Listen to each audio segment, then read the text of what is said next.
નમસ્કાર મિત્રો, કેમ છો? મજામાં ને? તો ધોરણ 10 ગણિત વિષય જેની અંદર આપણે ચેપ્ટર કરી રહ્યા છે બહુપદીઓ, પોલિનોમિયલ્સ જેને કહીએ છીએ, એમાં સ્વાધ્યાય 2.3 ની અંદર ક્વેશ્ચન નંબર 2 નીચે આપેલા બહુપદીઓ પૈકી બીજી બહુપદીને પ્રથમ બહુપદી વડે ભાગીને ચકાસો કે પ્રથમ બહુપદી એ બીજી બહુપદીનો અવયવ છે કે નહીં. બરાબર છે? તો અહીં આગળ આપણને આન્સર આવે એના પરથી આપણે નક્કી થશે કે જે પ્રથમ બહુપદી એ બીજી બહુપદીનો અવયવ છે કે નહીં. તો આપણે ચેક કરીએ. બરોબર છે?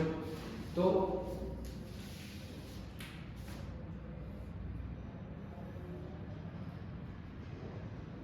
2t 4 + 3t ની 3 ઘાત -2t t ની 2 ઘાત -9t -12. બરોબર છે? હવે એને આપણે t² - 3 વડે ભાગીશું. હવે અગાઉ આપણે વાત કરી ગયા આવું તમને સ્ટ્રક્ચર જોવા મળે તો આપણે શું કરીએ છીએ, તો અહીં આગળ આટલી વેલ્યુ આવી જોઈએ અને અહીં આગળ ચિહ્ન પણ પ્લસ રહેવો જોઈએ. એ રીતે આપણે કરવાનું થશે. બરોબર છે? તો અહીં આગળ આપણે શું પસંદ કરીશું, તો 2 પસંદ કરીશું. 2 પછી t² 2. હવે અહીં આગળ જે છે આથી કામ નહીં કરે, t ના 4 ઘાત છે તો અહીં આગળ શું કરીશું, t ની 2 ઘાત. તો અહીં આગળ શું થશે, 2t ની 4 ઘાત. બરાબર છે? હવે 3 ને આપણે ગુણીશું. 3 દુ 6 6t² અને માઈનસમાં મળશે. બરાબર છે? સ્ક્વેર ક્યાં દેખાય છે? તો આપણે એક વાત કરી, જે પ્રમાણે ઘાતાંક મળશે એ પ્રમાણે અહીં આગળ તમારે જોઈ લેવાનું. તો એની નીચે તમારે સેટ કરી દેવાનું. બરાબર છે? -6t ની 2 ઘાત. બરાબર છે? નીચે થોડી જગ્યા રાખવાની. બરાબર છે? પ્લસ અહીંયા આગળ પ્લસ છે, આપણે અહીંયા આગળ શું લખી, અહીંયા આગળ પ્લસ ગણીએ છે તો અહીંયા આગળ આપણું શું આવશે, માઈનસ આવશે. શું આવશે? માઈનસ આવશે. તો અહીંયા આગળ આ માઈનસ છે તો અહીંયા આગળ આપણું શું આવશે, પ્લસ આવશે. શું આવશે? પ્લસ આવશે. બરાબર છે? તો હવે આ કટ થશે કારણ કે અહીંયા આગળ જે આ વેલ્યુ નહીં, આપણે આ કન્સિડર કરીએ છીએ. શું કરીએ છીએ? આ કન્સિડર કરીએ છીએ. હવે અહીંયા આગળ જે છે પ્લસ અને માઈનસ. બરાબર છે? 6t² તો એમાંથી 2t² તો 6 આપણી જોડે બચે. બરાબર છે? તો આપણે અહીંયા આગળ લખી શકીએ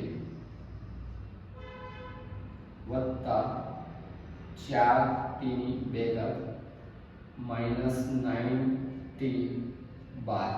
બરાબર છે? આ રીતનું આવે. બરાબર છે? હવે એના પછી આપણે આગળ વધીએ. હવે આપણે જોડે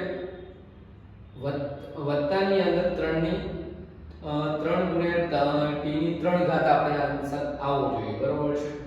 તો એની અંદર આપણે વાત કરીએ તો હવે આપણે અહીંયા કઈ વેલ્યુ પસંદ કરીશું, તો t ને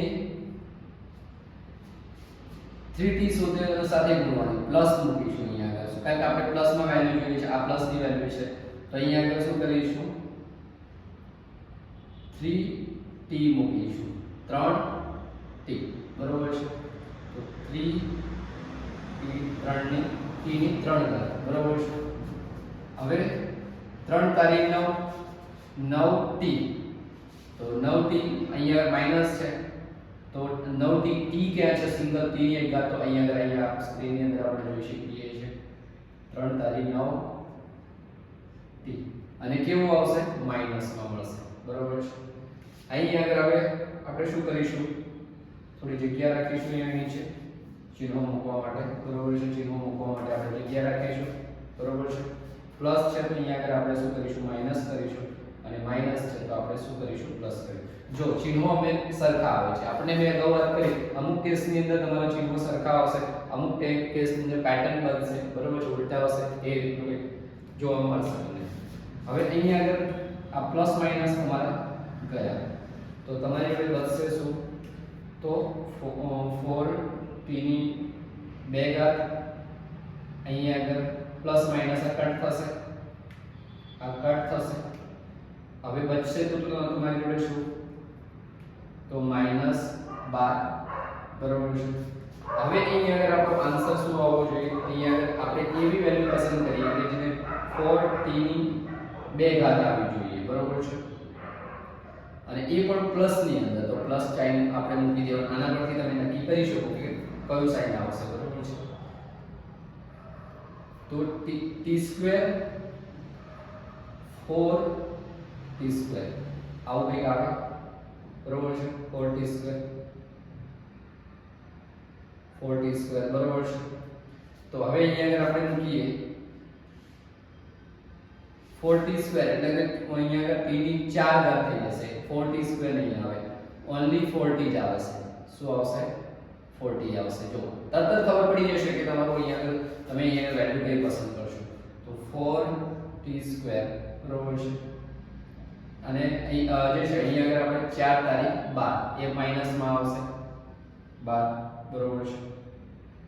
હવે અહીંયા આગળ જે છે અહીંયા આગળ પ્લસ છે તો માઈનસ આવશે, માઈનસ છે તો પ્લસ આવશે, બરોબર છે. તો આ ગયું અને આ ગયું, તો આન્સર શું આવ્યો તમારો? 0 આવ્યો, બરોબર છે. તો અહીંયા આગળ આપણે એક વસ્તુ ક્લિયર થાય છે મિત્રો કે આપણે આન્સર જ્યારે 0 મળતો હોય, બરોબર છે,